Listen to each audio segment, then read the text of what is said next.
Hello, my name is Amber Glazer, and I'm going to be talking to you about Hmong wedding ceremonies. What comes first to your mind when you think of weddings would be churches, white dresses, flowers, cake, and dancing. But here in the United States, weddings are all similar to each other and it doesn't matter who you marry, but the Hmong wedding ceremony is different on all terms. In Hmong, individuals with the same last name cannot marry each other. After looking online at the different topics to choose from, I chose to talk about the Hmong wedding ceremony because it is the one that stuck out the most to me. I've also gained a lot of knowledge over the past week of researching that I have been doing. Today I'm going to inform you on the Hmong wedding ceremony and how their weddings are different than our weddings. And also the 3 different ways a couple can indicate a wedding and also the process of their weddings. I'm now going to give you a brief overview of the wedding ceremony so you have a better understanding of why their weddings are so much different there than here in the United States. According to HmongLessons.com, last names matter a great deal. Hmong people make up 18 different official clans, and it is strictly forbidden to marry someone from the same clan and also with the same last name. Now that you have a brief overview of the Hmong wedding ceremony, I would like to tell you about the 3 different ways to indicate a wedding throughout the Hmong traditions. The Hmong people have 3 different initiatives they can pick from before getting married. According to HmongLessons.com, the first initiative is a formal proposal. The man must pick representatives from his family, do a house call. They bring gifts and cash to ask the future bride's parents for the acceptance in his hand of marriage. This is somewhat similar to what is present here in the United States. But here it all starts over. The second one is the most common initiative for the Hmong tradition. When a man is interested in marrying a woman, he gives her a gift. If the woman accepts this gift, it means that she accepts to marry him. American Hmong nowadays rarely practice this tradition of gift giving before marriage. The third initiative is bride napping. This is a very, very, very abusive tradition. It was almost sick to read about when researching this speech.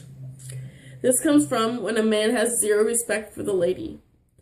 Even if the woman does not want to marry him, he will force her to marry him. But here in the United States, it is way different. There is no abusive. If there is abusive, it is stopped on 100% terms. In the United States, the man might ask the woman to go on a date, but instead take her to his house and not tell her what the goal is. Now that I've explained the 3 different initiatives of a Hmong wedding ceremony, I am now going to cover what comes before a Hmong wedding ceremony can take place, and also what happens after the Hmong wedding ceremony is completed. According to HmongLessons.com and also ahmongwoman.com, Hmong women come at a very expensive price. Before a Hmong wedding can take place, both clans have to agree on a bride price, they call it. The bride price can range anywhere from $3,000 to $10,000. It all depends on the worth of the bride. Some examples that could affect the bride's price would be if the bride has sisters, the woman is worth more than the other woman, and also the education level of the woman he is planning on marrying. The bride's price is given to the bride's family by the groom's family. The bride's price is a compensation to the family losing the woman's help. This also is called loss of hand. Age gaps is also a common thing seen by Hmong weddings. 40-year-olds can marry someone as young as 16 years old or possibly even younger. If a man can't find someone to marry him around his area, he might travel overseas, mainly to Thailand, to find a wife to marry him. Hmong still practice polygamy. Polygamy gives the Hmong man a reason to replace or dispense of his wife.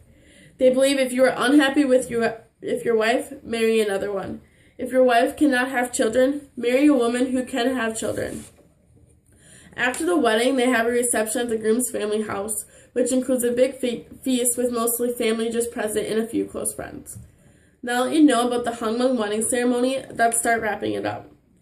After discussing the Hmong wedding ceremony, how weddings are different than our weddings here in the United States, and also the 3 different ways a couple can indicate a wedding and also the process of their weddings, you should have become very aware that Hmong people treat their women way differently than what we do here in the United States.